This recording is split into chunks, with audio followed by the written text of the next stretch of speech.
प्रदेश की राजधानी लखनऊ में एआईएमआईएम के नेता आसिम वकार ने दिया बड़ा बयान। उन्होंने आरोप लगाते हुए कहा कि भाजपा की पिछली सरकार में वसीम रिजवी व मोहसिन रजा दोनों ही मदरसों के खिलाफ थे और मदरसों की जांच कराया करते थे और कोशिश करते थे कि मदरसे बंद हो जाएं। आसिम वकार ने कहा कि नए राज्य मंत्री दानिश आजाद अंसारी इन दोनों से 4 कदम आगे हैं और मदरसों की जांच कराकर मदरसे बंद कराने पर तुले हैं। जहां दीनी तालीम है वहां अपना कोर्स लागू कर रहे हैं, मदरसों में एनसीईआरटी की किताबों की पैरवी कर रहे हैं। आसिम वकार ने कहा कि सरकारी स्कूल में अरबी उर्दू की क्लासेस शुरू करिए। उन्होंने आगे कहा कि लोग दीनी तालीम के लिए अपने बच्चों को मदरसे में भेजते हैं। आप धर्म में बाधा डाल रहे हैं, अपना रवैया बदलिए और मुसलमानों की आस्था में अड़ंगा मत लगाइए। देखिए, एआईएमआईएम के प्रवक्ता आसिम वकार ने भाजपा सरकार और राज्य मंत्री दानिश आजाद अंसारी पर और क्या आरोप लगाए। भारतीय जनता पार्टी की जो पिछली सरकार थी उसमें वसीम रिजवी, मोहसिन रजा ये दोनों मदरसों के खिलाफ थे, मदरसों की जांच कराया करते थे, ज़बानी खर्च किया करते थे। इनकी कोशिश ये होती थी मदरसे बंद हो जाएं, लेकिन उनके ख्वाब रह गए।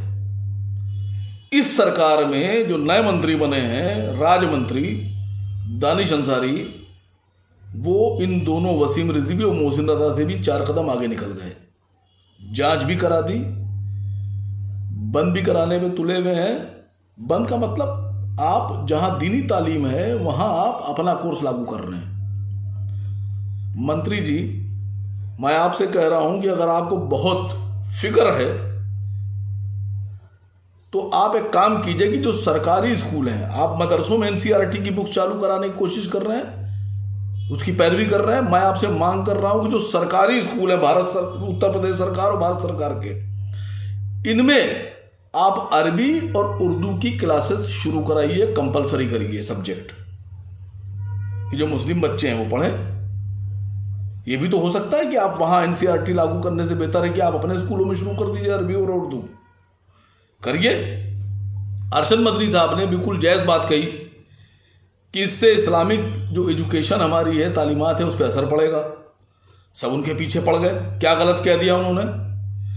सर, 2 से 3% लोग अपने बच्चों को जानते बूझते और समझते हुए मदरसों में भेजते हैं, क्योंकि वो चाहते हैं उनके बच्चे दीनी तालीम हासिल करें, कुरान करीम पढ़ें, हदीसें पढ़ें।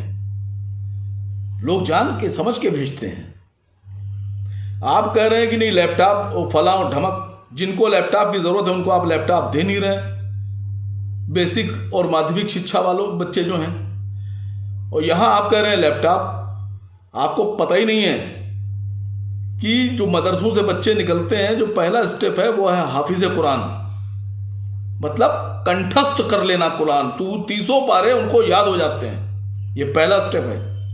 आप लैपटॉप दे रहे हैं और मदरसे से जो बच्चा होता है उसको ही पूरा कंप्यूटर बना दिया जाता है, लैपटॉप बना दिया जाता है, वो कंठस्थ कर लेता है कुरान। जो हाफिज कुरान होते हैं वो तरावी पढ़ाते हैं 5 पारे, आप भी पढ़ते होंगे। वो लैपटॉप देख के नहीं पढ़ाते हैं, उनको कंठस्थ होता है, वो हाफिज होते हैं, पढ़ाते हैं। आप वो वाला काम कर रहे हैं कि एक आदमी घर से निकला, उसने कहा हम मंदिर जाएंगे पूजा करने।